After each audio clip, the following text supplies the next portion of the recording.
त्योहारों के इस सीजन में शुगर क्यूब आपके लिए लेके आया है शुद्ध आहार।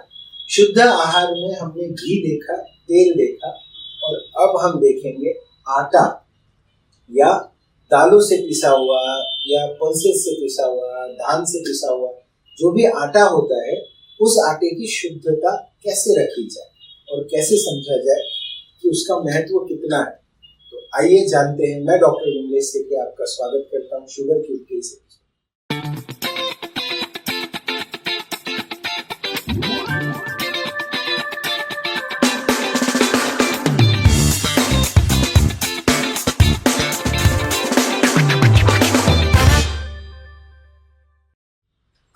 आटा मतलब बेसिकली कोई भी जो दाल होती है, धान होता है, उसको जब पीसा जाता है, पीस के जब उसको व्यंजनों में, आहार में यूज किया जाता है, वो होता है आटा। अब क्या हुआ है, आटा एक जमाने में घट्टी से पीसा जाता था। आप सभी को घट्टी पता ही होगी, कुछ लोगों ने सुना होगा, कुछ लोगों ने देखा होगा और कुछ लोग होंगे जिन्होंने हकीकत में, असलियत में पीसा भी होगा। वीडियो में हम मेरी जो घट्टी है, हम जिसपे पीसने की कोशिश करते हैं, ऐसा तो नहीं हो पाता कि हर बार पीस ही लेते हैं, पर हम जो घट्टी यूज करते हैं मैं वो आपको दिखाऊंगा। शुद्ध आटा, ये हमारी पर्सनल घट्टी है। ये घट्टी लगभग 40 किलो वजन की है और ये घट्टी जगदीश जी राजस्थान चूरू से हमने मंगवाई। ये घट्टी में लगभग 1 घंटे में 1 किलो आटा लगभग हो जाता है और व्यायाम बढ़िया और अच्छा हो जाता है। उम्मीद करता हूँ इस टाइप की घट्टी घर घर में आप सभी के पास हो, छोटी हो या बड़ी हो, घट्टी तो होनी चाहिए। घट्टी का आटा क्या होता है और जो हम मशीनों में पीसते हैं वो आटे में क्या फर्क होता है।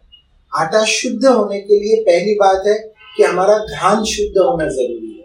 धान का जो सोर्स है, धान जिस चीजों से बना हुआ है, धान जिस खेत से आया हुआ है, उसमें आप जितनी R&D कर सको, जितना अच्छे से आप उसको ला सको घर तक, वो एक शुद्धता होगी। दूसरी शुद्धता होगी उसको पिसाई में। पिसाई की जो शुद्धता होती है उसका महत्व काफी ज्यादा है।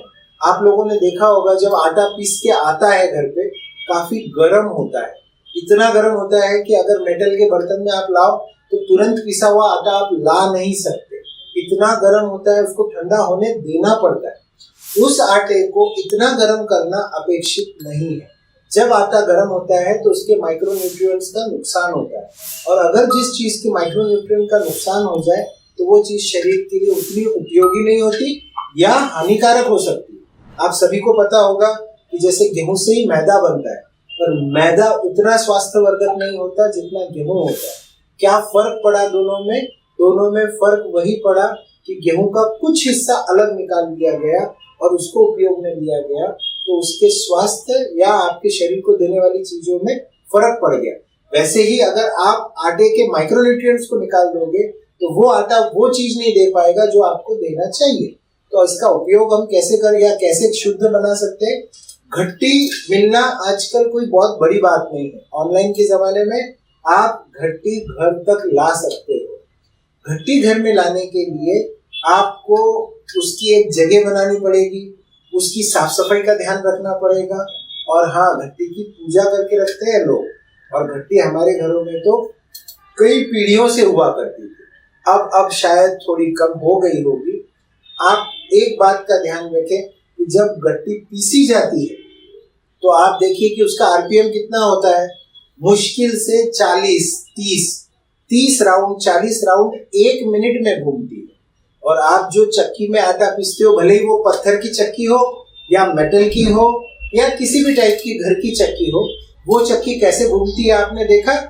3000 RPM, 2000 RPM, 6000 RPM ऐसे घूमने वाली चक्की होती है।